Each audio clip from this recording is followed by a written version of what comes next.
I'm Alex Dykes of thetruthaboutcars.com, and no, this is not Aston Martin's entry into the small luxury segment. This is actually the Ford Fusion for 2013.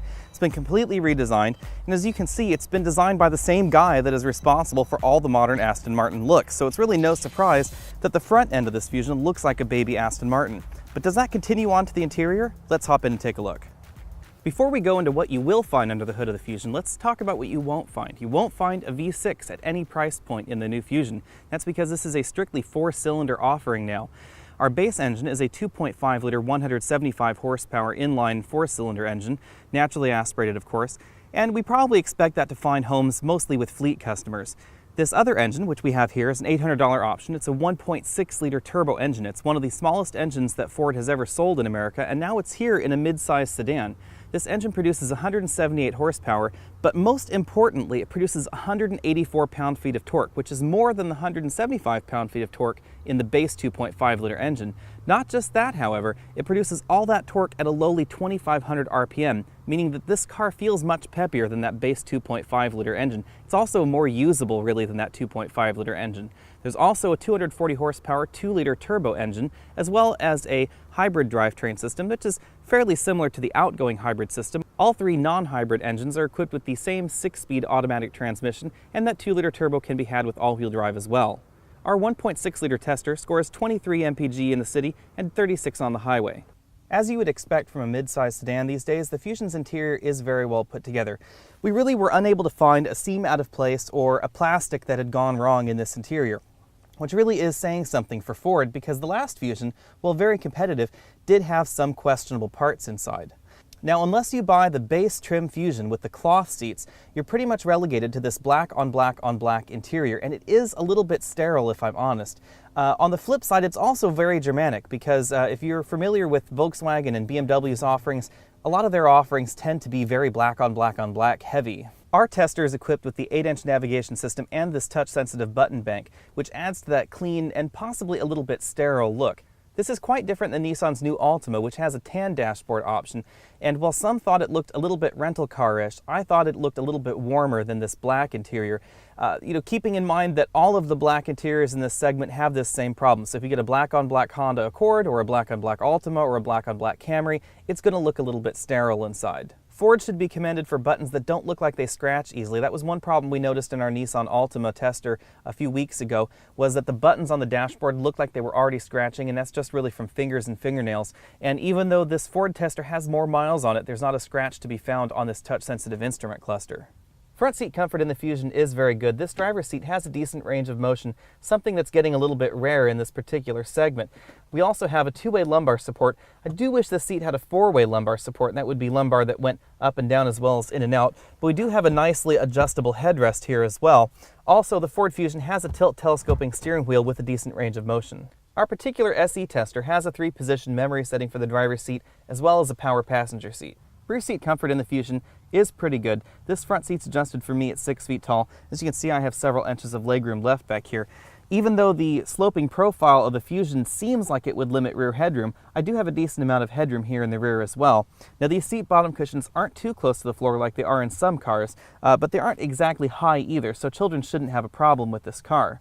The middle seat in the Fusion isn't exactly the best place to be, but it is fairly comfortable, again fairly competitive in this segment.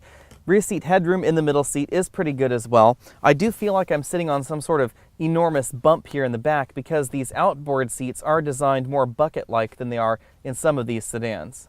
A word on rear seat legroom before you shop. Manufacturers measure their legroom differently, and it all hinges on where this front seat is positioned. So some manufacturers measure it positioned all the way back, some measure it positioned in the seat of the average driver or the average passenger, etc. So the best piece of shopping advice I can give you is take your entire family with you to the dealer when you go car shopping. Jam them all in the car and see exactly how comfortable everybody is in the car, including you. The Fusion has a 16 cubic foot trunk, and as you can see, you can fit an amazing amount of stuff in this trunk.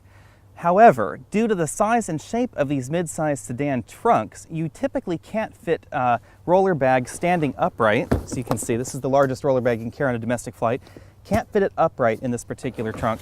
You can fit them this way, however, in the trunk, but that leaves a decent amount of unused space above the bag. Now this is kind of interesting because if you look at the compact sedan segment, like the Civic and the new Sentra, you can fit these bags in that trunk tall ways, which actually gives your trunk a little bit more usable capacity than pretty much anybody in this mid-size sedan segment. Even with all this crap in the trunk, you can still fit a journalist in here, and I'd give this trunk a solid 8 out of 10 in this segment, especially because even though these hinges do impact the cargo area in the Ford Fusion, they are nicely covered so they don't rub against my leg as I close the lid. And there is a nice handle here in the lid so I can actually close it on myself quite easily. So how much will this baby set you back? Well, our SE tester here started just over $23,000, and as equipped here, it's ending just under $31,000. That puts it pretty much exactly where the rest of the midsize sedan pack is located. Performance from this 1.6-liter EcoBoost engine is pretty good. We hit 0 to 60 in around 8 seconds in this particular car. Now, while that doesn't sound very fast, there's a better side to this 1.6-liter engine that's not immediately obvious. And that is because of this engine's broad torque curve. Again, all 184 pound-feet of torque happen at just 2,500 RPM. This transmission spends an awful lot less time shifting than the 2.5-liter naturally aspirated Fusion. That's really a good thing because this 6-speed transmission that Ford uses in all flavors of the Fusion is pretty eager to upshift and very reluctant to downshift. Now there's another side benefit to this 1.6-liter engine. I don't know if you noticed it there, but the engine just turned off and now it just turned back on again. That's because for an additional $300, Ford will sell you start-stop technology in the Fusion with this particular engine.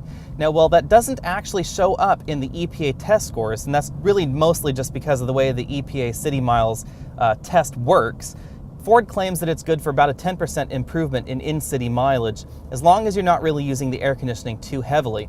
We've been able to bear that out in our tests here, and our particular Fusion has been averaging about 28.4 miles per gallon in mixed driving. Keeping in mind that mid-size sedans with their base engines are really tuned more towards fuel economy than absolute road holding, this Ford Fusion SE does fairly well thanks to a very well-sorted chassis. We can also thank its European roots for that. Well, quasi-European roots, of course, because the Ford Fusion and the Ford Mondeo are essentially really the same car tuned for different markets. Compared to the Accord and the Altima's base engine, the 1.6-liter EcoBoost engine in the Fusion would be my choice pretty much any day because it's just so usable. Because of that turbocharger and that extremely broad torque band, this engine just feels ready all the time.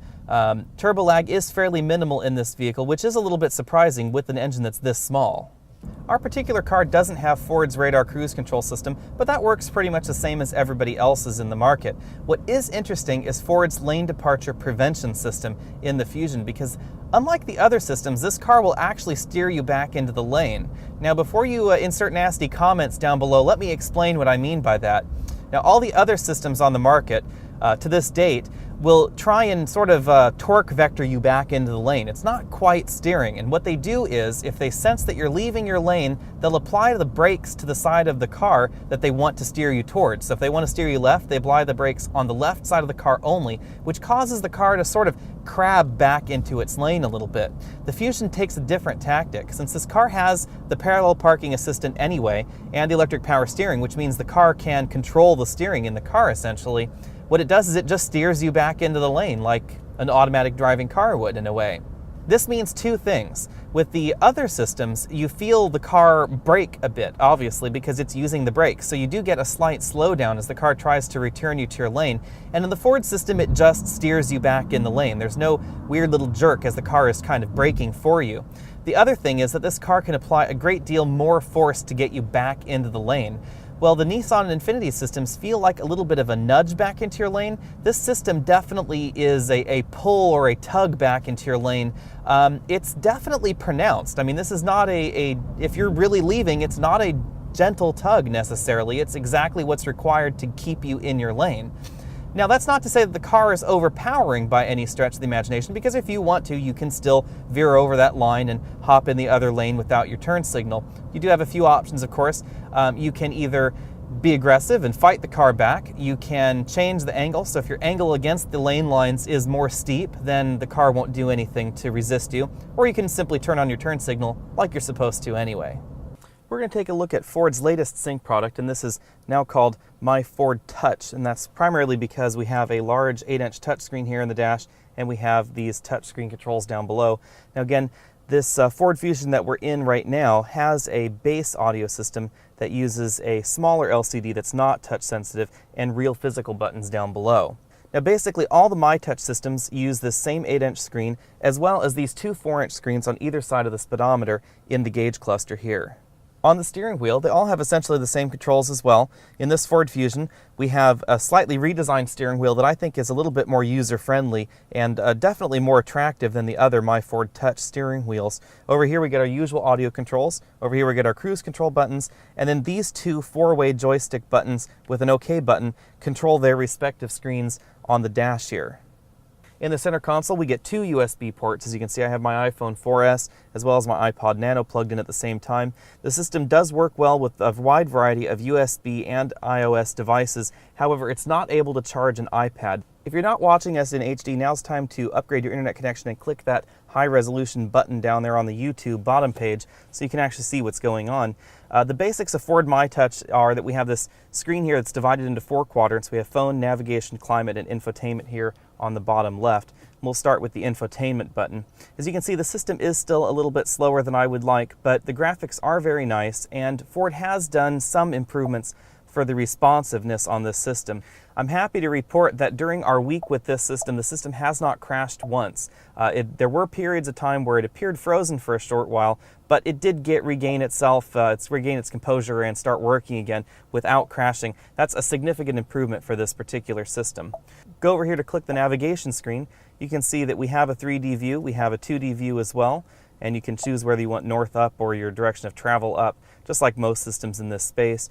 We don't have any topographical information like we do in BMW's iDrive, but nevertheless, this system's mapping is very good, and the voice recognition in this system is absolutely stellar, which is actually a good thing because I really dislike the text entry for addresses here. If you try and enter a street address in this system, it's really just not very responsive. So you can see here, it's not as speedy as many of the other entries in this segment, especially Chrysler's Uconnect system, and again that new Chevy MyLink system. But the voice command system seems to always get the address correct, and I live on a very strangely spelled street. It's an old Indian name, and it doesn't really come out in English quite right, but this system fortunately understands it. Over here we have the climate control system, and those buttons are again repeated here with these touch buttons below, and our usual phone interface over here. There's really nothing else in the midsize sedan segment at the moment that is as snazzy as this particular system from Ford, and my inner geek tells me that I would buy this regardless of any frequent crashes. Let me demonstrate Ford's active park assist system now. Now, this system is available on a wide variety of Ford products and essentially operates exactly the same regardless of which Ford product that you're in.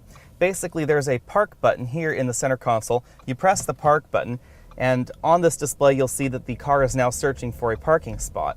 So as we drive along slowly, the car will tell us when it thinks we found one. So here we go, pull forward to park. Remove hands from steering wheel, put in reverse. That's the important thing.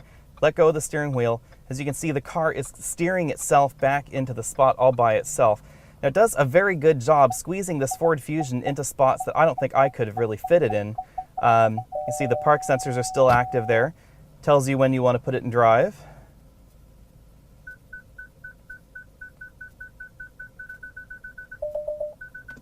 And then tells you to put it back in reverse. And now it tells you that it's done. Now the system does work very well even in spots where it requires more than just one swift maneuver back into the parking spot. As you can see, it allows you to seesaw back in that parking spot. And that's a bit more intuitive and a bit more useful really than the Lexus and BMW systems that won't do that all the time. As an automotive journalist, I get asked a lot, what would you buy if it was your money? Well, honestly, there are 3 cars that I would buy. I would buy this, I would buy the all-new Honda Accord, and I would buy the all-new Nissan Altima as well. All 3 of them strike different chords for me, and this really is a personal preference shopping decision, honestly, in this segment. All these mid-size sedan segments, especially these brand new entries for 2013, all deliver excellent features and excellent value with pretty good fuel economy. So which do you like better? Well, that's pretty much a style decision in my book.